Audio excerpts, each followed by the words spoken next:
The dog barked at the coffin. He knew the truth before anyone else, but no one believed him. The dim light of the funeral parlor seemed to smother the air. A heavy blanket of grief draped over every face in the room. The faint aroma of lilies mixed with polished wood filled the space, clinging to everyone present. In the center of the room lay the coffin, an intricately carved oak piece, a testament to the life of Margaret Lawson, beloved mother and pillar of the community. As the mourners exchanged whispered condolences, a sudden bark shattered the solemnity. All heads turned toward the source, an old Labrador, its eyes fixated on the coffin. Jason Reed, a lanky man with a neatly trimmed beard, stepped forward from the crowd, curiosity gleaming in his brown eyes. "Why is the dog barking like that?" he asked, his voice cutting through the hushed murmurs. The priest, Father Daniel, flinched as though struck. His face, once composed and serene, grew pale, his knuckles whitening as he gripped his prayer book. "Dogs sense things we can't," someone whispered, but Father Daniel shot a sharp glance toward the speaker, silencing the room. Jason felt a chill run down his spine. He glanced at the dog, now pacing and whining softly, its gaze still locked on the coffin. Something wasn't right, and Jason's instincts screamed for answers. "Let's continue the ceremony," Father Daniel announced, his voice unsteady. But Jason couldn't shake the unease that gripped him. The dog's reaction and the priest's visible discomfort planted a seed of doubt in his mind, a doubt that would soon grow into a quest for the truth, a truth darker and more twisted than he could ever imagine. Jason couldn't let it go. The priest's reaction gnawed at him like a splinter buried deep under the skin. As the crowd dispersed, he lingered near the old Labrador, whose whimpers had turned to a low growl. The dog's graying muzzle nudged the coffin as if trying to reveal a secret locked within. Jason knelt down and stroked its head, his fingers brushing against a worn leather collar. The tag read Benny. "Whose dog is this?" he asked aloud, but no one claimed Benny. A middle-aged woman, Sarah, shook her head. "He just showed up this morning. Margaret never had a dog." Father Daniel stood at a distance, his hands trembling as he fumbled with his rosary. Jason approached him, his curiosity now an unstoppable tide. "Father, you seemed uneasy earlier. Is there something about Margaret I should know?" Father Daniel hesitated, his eyes darting toward the coffin. "Margaret was a good woman, but the past sometimes leaves shadows. It's best not to stir them." His tone was final, but Jason caught the flicker of guilt in his expression. As the last of the mourners left, Jason stayed behind. Something about Benny's presence and Father Daniel's cryptic words wouldn't let him walk away. He reached out and touched the coffin, its smooth surface oddly warm. Benny barked sharply, startling Jason. It wasn't a random bark. It felt like a warning. Jason's pulse quickened. He glanced down at the dog, whose eyes glowed with an intensity that seemed almost human. Whatever lay beneath that coffin lid was more than the body of a beloved woman. It was a secret buried alive. Jason couldn't sleep that night. The image of Benny pacing and the priest's ashen face replayed in his mind like a broken record. By dawn, his curiosity had curdled into obsession. He had to know what Margaret Lawson had taken to her grave. He returned to the funeral parlor under the pretense of paying his respects. The parlor director, Mr. Hensley, was tidying up when Jason arrived. "I forgot my wallet here yesterday," Jason lied. "Mind if I take a quick look around?" Mr. Hensley hesitated but nodded. Jason's heart raced as he entered the empty viewing room. Benny was there, sitting stoically by the coffin as if guarding a treasure. Jason knelt beside him and scratched behind his ears. "What are you trying to tell me, boy?" he whispered. It didn't take long for Jason to notice something odd. A faint scratch ran along the edge of the coffin lid, and the faintest glimmer of light reflected from a tiny seam near its base. He crouched lower, his fingers brushing against a hidden compartment. With a soft click, it opened, revealing a small, battered lockbox. Jason's breath caught in his throat. His hands trembled as he lifted it out, feeling the weight of something far more significant than he'd anticipated. The box was locked, but the clasp looked fragile. Before he could open it, Benny barked sharply, and Jason spun around. Father Daniel stood in the doorway, his expression a mixture of anger and fear. "What are you doing?" the priest demanded, his voice low but charged with tension. Jason hid the box behind his back instinctively. "Margaret left something behind," Jason said, his voice steady despite the thundering of his heart. "I think you know what it is, Father." The priest stepped closer, his eyes fixed on the lockbox as though it were a serpent about to strike. "You don't understand what you're meddling with," he hissed. "Put it back before you unleash something you can't control." Jason tightened his grip on the lockbox, his mind racing. Father Daniel's words only fueled his determination. If this was so dangerous, why bury it with Margaret? "Why hide it?" he asked, his tone sharp. The priest took a deep breath, his gaze flickering between Jason and the lockbox. "Because some truths should stay buried," he said, his voice laced with a sorrow that made Jason pause. Margaret understood that, even if it cost her peace in this life. Jason's resolve hardened. "Whatever's in here, I'll find out," he said, stepping back toward the exit. Benny growled softly at the priest, as if sensing the tension. "You don't know what you're doing." Father Daniel snapped, his calm demeanor cracking. "That lockbox contains something that destroyed lives. It's not just about Margaret. It's about everyone who ever crossed her path." Ignoring the warning, Jason left the funeral parlor. Once he reached the privacy of his apartment, he examined the lockbox under the dim glow of a desk lamp. The tarnished metal was covered in faint engravings, symbols he didn't recognize. A chill ran down his spine, but he pressed on, using a small screwdriver to pry open the clasp. Inside, he found a collection of items. A faded photograph of a young Margaret holding a baby, a folded letter, and a strange pendant shaped like an eye. The photograph and the letter were unassuming, but the pendant sent a shiver through him. It felt unnaturally cold, even in his warm apartment. Jason unfolded the letter, his eyes scanning the shaky handwriting. The words were haunting. "If you're reading this, it means the curse has passed to you. Forgive me for what I've done, but I had no choice. The pendant binds it. Do not lose it. Do not wear it. And above all, never let it see the light." Jason's heart pounded. He looked back at the pendant, its surface gleaming faintly despite the low light. Benny, who had followed him home, whined from the corner of the room. Jason suddenly felt very, very alone and very much in danger. Jason stared at the pendant, its intricate design hypnotic yet unnerving. The warning in the letter echoed in his mind. Never let it see the light. He placed it carefully back in the lockbox and snapped it shut, as though in closing it could shield him from the ominous aura it exuded. Benny whined again, pacing nervously by the door. "What is it, boy?" Jason asked, his voice shaky.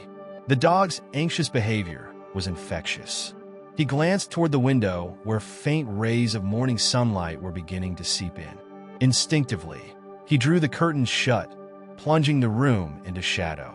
Unable to shake the unease, Jason turned his attention to the photograph. Margaret looked so different, youthful, carefree, and cradling a baby with a serene smile. He flipped the photo over and found a date scrawled on the back. April 15th, 1985. The baby was her daughter, Rachel, but something didn't add up. Rachel was supposed to be an only child, and Jason distinctly remembered her saying she was born in 1990. Confused, Jason examined the pendant again, its unsettling presence gnawing at him. The eye-shaped design seemed almost alive, its gleaming surface reflecting the dim light in peculiar ways. Benny barked suddenly, startling Jason. The sound wasn't random. It was directed at the box. A sudden knock at the door made Jason jump. He cautiously approached, peeking through the peephole. Father Daniel stood outside, his face taut with urgency. Jason hesitated before opening the door, keeping the chain latch in place. "What do you want?" The priest's voice was low and frantic. "You've opened it, haven't you?" Jason didn't respond, but his silence was answer enough. "You have to give it to me," Father Daniel insisted, his voice trembling. "I can contain it.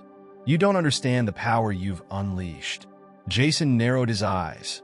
"Unleashed? What exactly am I dealing with?" The priest's reply was chilling. "Not what, who?" Margaret wasn't protecting herself with that pendant. She was protecting all of us from him.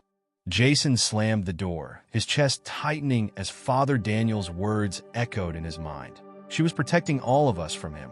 Who was him? And why was the pendant so crucial? Benny barked at the door, but Jason ignored the sound, his focus narrowing on the lockbox on his desk.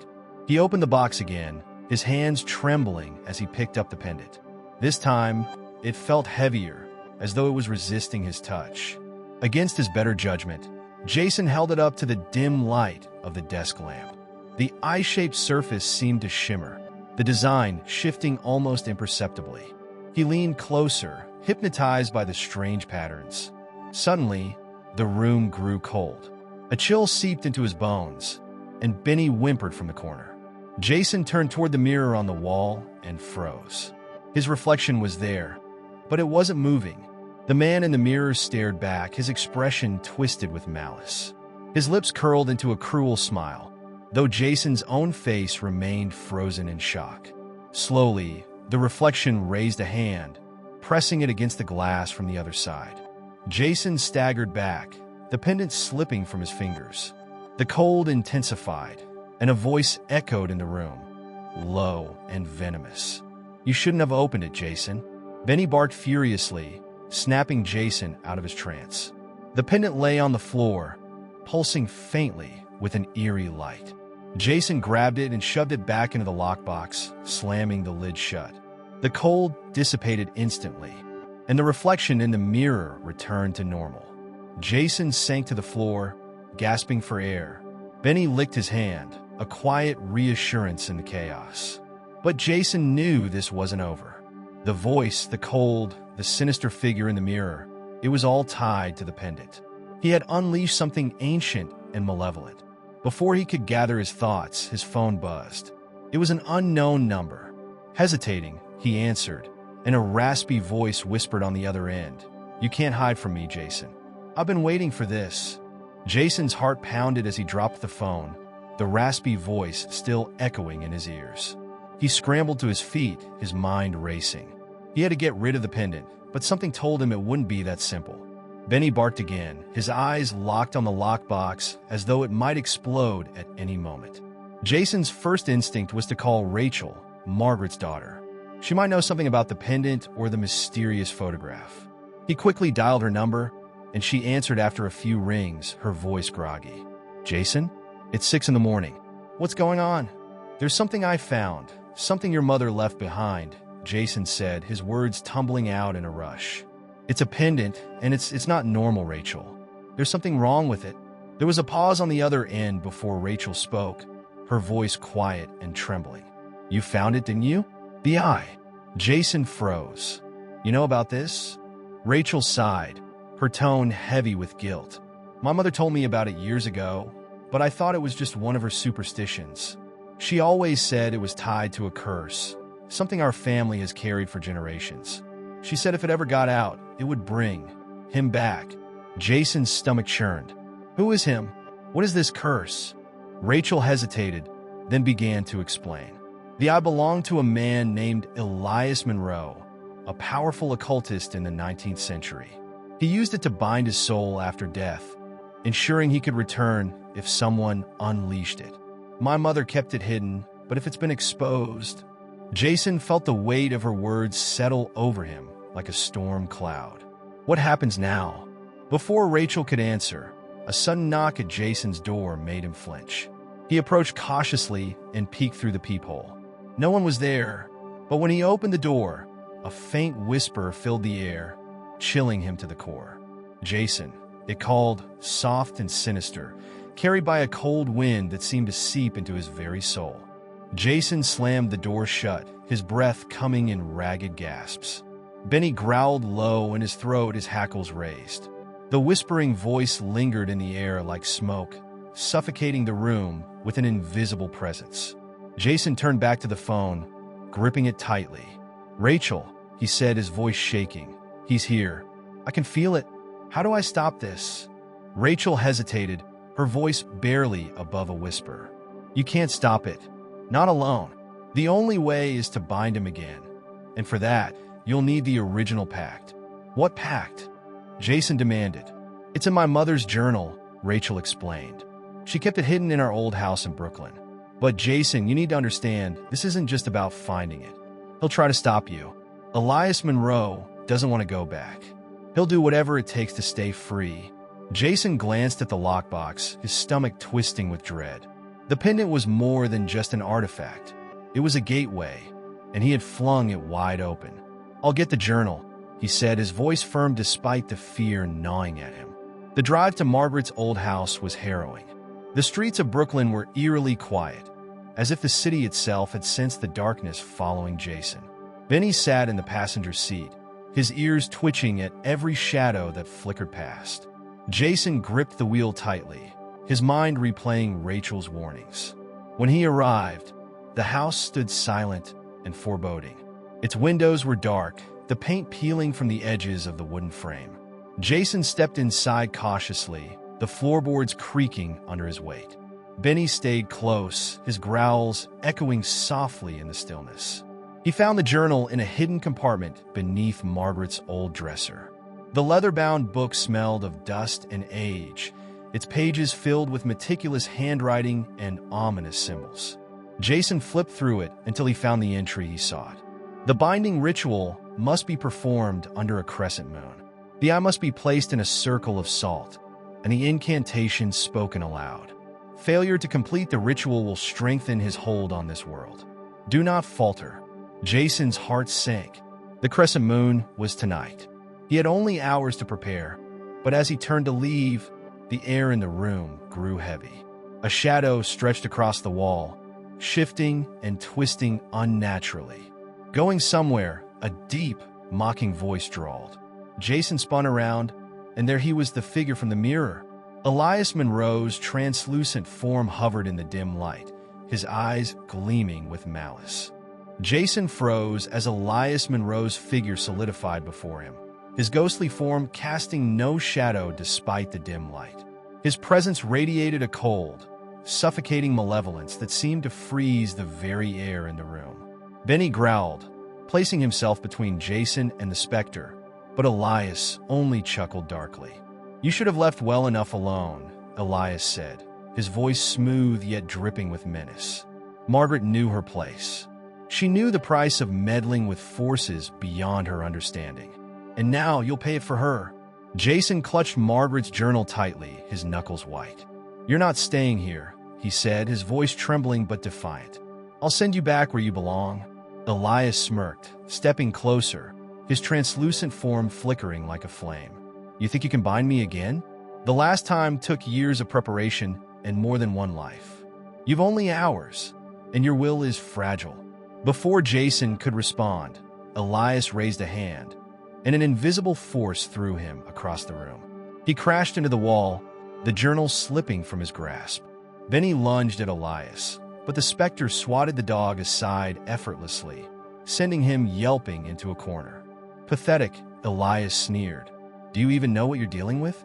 I am eternal. I am the storm you cannot outrun." Summoning every ounce of courage, Jason scrambled to his feet and grabbed the journal. He bolted for the door, calling for Benny to follow. The dog limped but kept pace, growling fiercely. They burst into the cold Brooklyn night, Jason's mind racing as he drove toward the only place he could think of, the church. Father Daniel met them at the door, his expression a mix of fear and resignation. "You've seen him, haven't you?" he asked grimly. Jason nodded. "He's stronger than I imagined. But I have Margaret's journal. It explains how to bind him again." Father Daniel's eyes widened, and he ushered Jason inside, locking the doors behind them. "We'll need to work quickly. The crescent moon won't wait, and neither will he." As they prepared the ritual, Jason couldn't ignore the unease gnawing at him. Elias wasn't just an evil spirit. He was something far worse. And as the night deepened, Jason realized the hardest part wasn't performing the ritual. It was surviving long enough to finish it. Outside, the wind howled like a living thing, and the shadows seemed to stretch and writhe. Elias was coming. The church was cloaked in an oppressive silence as Jason and Father Daniel worked feverishly to prepare the ritual. The altar was cleared, the circle of salt painstakingly drawn, and the pendant placed at its center. Benny lay nearby, his injured leg wrapped in a torn cloth, his eyes never leaving the door.